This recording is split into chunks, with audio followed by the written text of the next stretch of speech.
जिंदगी में ड्रामे क्या कम थे जो अब ये। मनस्वी नकुल को अपने ऑफिस में देख होश नहीं संभाल पा रही थी। पहली बार उसे शायद अपने फिल्मी होने पर गुस्सा आ रहा था। ना वो ऐसी होती, ना नित्या उसे चिढ़ाने के लिए कहती कि ये दुनिया बहुत छोटी है, और ना ही ये भ्रम सच बन जाता। मनस्वी गुस्से और एक डर में वही जम गई। मयूर ने कई दफा उसका नाम पुकारा पर उसे सुनाई ही नहीं दिया। तब नित्या ने उसे उसके डर से जगाया। ऑफिस का पहला दिन खत्म हुआ और वो दोनों घर आ चुके थे। अपार्ट फ्रॉम नकुल का दिखना सब सही और एक्साइटिंग था। मनस्वी ने नकुल के ऑफिस में होने ना होने पर ज्यादा ध्यान नहीं दिया, क्योंकि उसकी ग्रोइंग मैच्योरिटी उसे ये कह रही थी कि मनस्वी, बी प्रैक्टिकल। है तो है, अब क्या कर सकते हैं। उसके चलते हम अपना काम थोड़ी बिगाड़ेंगे, वो भी वो काम जिसके लिए जी जान से मेहनत की है। I still can't believe it. नित्या ने किचन काउंटर से पानी का ग्लास उठाते हुए बोला। सच में यार, कितना वेट किया ना इसका। मनस्वी ने हामी भरते हुए बोला। है?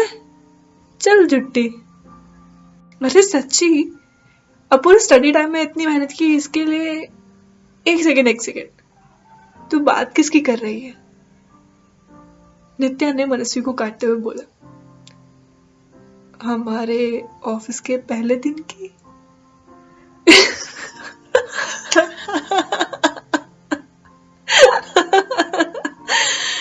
नित्या जोर जोर से हंसने लगी, इतना जोर से कि उसके हाथ में जो पानी का ग्लास था उसमें से पानी छलकने लगा। क्या हुआ तुझे? मनस्वी ने पूछा। कुछ नहीं। अच्छा, मतलब बस यूं ही आपका ये रावण की तरह हंसने का फैसला हुआ? अरे नहीं यार, एक्चुअली मैं जेठालाल की बात। व्हाट? शट अप यार नित्या। कहने को तो मैं फिट भी हूं और तू मैच्योर टाइप्स, बट ये इस मामले में आपको ज्यादा ही पागल नहीं हो रही है? वो इसलिए कि मैंने फिल्मों को कैमरा के साथ शूट होते हुए देखा है, यूं कभी हकीकत बनते हुए नहीं। उसकी इस बात पर नित्या भी हंसने लगी, और फिर पूरी रात दोनों बस यही इमेजिन करते रहे कि अब कल क्या होगा। नेक्स्ट डे ऑफिस में नकुल कहीं दिखा नहीं, तो नित्या ने इशारों में ही मनस्वी से कहा, कोई नहीं, होता है। अब फ्रेशर्स की पूरी ट्रेनिंग शुरू हो चुकी थी। पूरे 6 महीने सबको कंपनी के एथिक्स में ढाला गया। वो कॉलेज से आए कुछ मासूम से चेहरे अब काफी मैच्योर और प्रोग्राम्ड लग रहे थे। उनकी कंपनी का एक रिचुअल था, आफ्टर एवरी ट्रेनिंग सेशन एक पार्टी होती है। कहने को अनऑफिशियल, पर सारे सीनियर्स जूनियर्स सब आते हैं। ऐसे में सीनियर्स तो एंजॉय करते हैं, लेकिन जूनियर्स अगर एक साथ हों तो काफी खिलखिला के हंसते हैं। लेकिन सीनियर के आते ही यस वी आर एंजॉइंग वाली वो जबरन स्माइल करने लगते हैं। लेकिन उनके इमीडिएट सीनियर्स की ये जिम्मेदारी थी कि वो उनके जूनियर्स को यूं अकेले अकेले ना एंजॉय करने दें। मयूर ने बताया था कि कई सीनियर्स शराब से ये काम करते हैं तो कई प्रैंक से, तो किसके साथ क्या होगा कुछ नहीं कह सकते। मनस्वी ना ही शराब पीती थी, ना ही वो प्रैंक्स के लिए मेंटली प्रिपेयर्ड थी। अब कौन क्या प्रैंक करते क्या पता। नकुल, जिसे मनस्वी ने पूरी ट्रेनिंग के दौरान नहीं देखा, उसे आज जिम्मेदारी मिली थी कि वो इस पार्टी के दौरान किसी भी जूनियर के साथ प्रैंक करे, एक फ्रेंडली प्रैंक। उसके बैचमेट्स के पूछने पर भी उसने नहीं बताया कि वो क्या प्रैंक करने वाला है। मनस्वी और नित्या ने नकुल को पार्टी में देख लिया था। अब उन दोनों को पार्टी एंजॉय करने के लिए एक अलग मुद्दा मिल चुका था। वो फालतू की मनगढ़ंत कहानियों से मुस्कुराए जा रहे थे। इतनी बकवास की दोनों ने कि दोनों का गला ही सूख गया। शराब पीने का इरादा नहीं था, जूस वो पार्टी में पीते तो बहुत अजीब लगता, तो इसीलिए मॉकटेल पीने का फैसला हुआ। काउंटर पे गए और मॉकटेल का ऑर्डर दिया। मनस्वी ड्रिंक एंड फूड के मेन्यू के मामले में बहुत कंफ्यूज रहती है, तो नित्या ने ही उसके लिए ऑर्डर कर दिया। एक सिप लेकर नित्या ने कहा, अच्छी है बे, पीकर देख। मनस्वी ने ग्लास उठाया और जैसे ही सिप लेने लगी तो चिल्ला के गिलास गिरा दिया। बिच्छू! नित्या ने नीचे गिरी ड्रिंक देखी और फिर मनस्वी का चेहरा देखा, डर से लाल और आंखें आंसू से भरी हुई। सब हंसते हुए मनस्वी को देखने लगे। नकुल सबके बीच में से निकल कर आया, मनस्वी के पास गया और नीचे झुक के गिरी हुई ड्रिंक में से बिच्छू निकाल कर बोला, सॉरी यार, ये एक प्रैंक था, ये नकली है। उसके इतना कहते ही सब और हंसने लगे।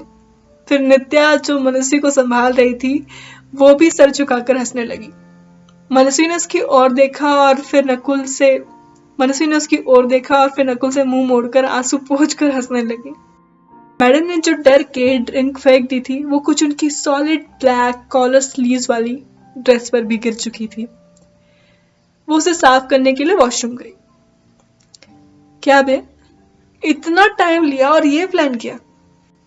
नकुल के फ्रेंड ने उसे छेड़ते हुए पूछा। मतलब कुछ और भी कर सकता था, उसको हार्ट अटैक आ जाता ना तो तेरा तो हो गया होता। यार इतना टाइम नहीं मिला, लास्ट मोमेंट पे तेरे ही बर्थडे पार्टी के वो केक में जो स्कॉर्पियन डाला था वो उठा के ले आया। वैसे बच गया ना, कोई सीनियर होता ना तो ऑब्जेक्शन उठा देता। हाँ मैं सही बोला। अब जाओ तो जाके अपोलोजाइज कर इस प्रैंक के लिए। जाता हूँ। नकुल ने नित्या से पूछा कि मनस्वी कहाँ है, तो उसने बताया कि वो ड्रेस साफ करने गई है। मनस्वी वॉशरूम से आ ही रही थी, तब नकुल ने उसे देखा। तुम? असल में नकुल ने मनस्वी को प्रैंक के टाइम में सही से देखा नहीं था, पर जब उसे देखा तो याद आ गया वो एयरपोर्ट का किस्सा। हाँ मैं, मनस्वी ने हल्की सी अकड़ में बोला। वो actually sorry for the prank, लेकिन मुझे पता ही नहीं चला तुम मेरे ऑफिस में हो। पता होता तो I could have help you out यार। I mean as being your senior किसी भी मैटर में।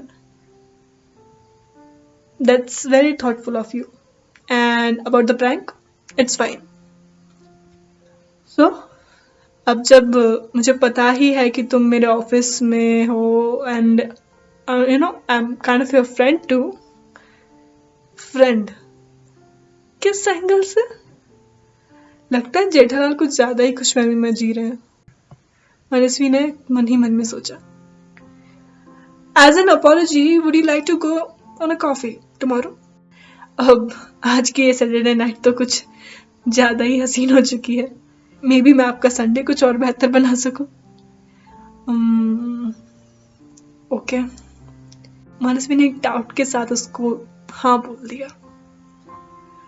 Your number? फ्लर्ट कर रहा है या जेन्युइन है? ये लड़का कतई ही अनप्रेडिक्टेबल है यार, गलत भी नहीं सोच सकते और इसके बारे में सही तो कुछ सोच ही नहीं सकते। मनस्वी ने फिर अपने मन में सोचा। या इट इज 966। मनस्वी ने अपना नंबर दिया और नकुल ने भी उसको एक मिस कॉल देकर अपना नंबर सेव करवा लिया। तो अब तो हीरो हीरोइन के नंबर भी एक्सचेंज हो चुके हैं, कॉफी डेट पर भी जा रहे हैं। वो तो भगवान ही जाने कि कैसी रहेगी इनकी अपॉलजी वाली कॉफी डेट।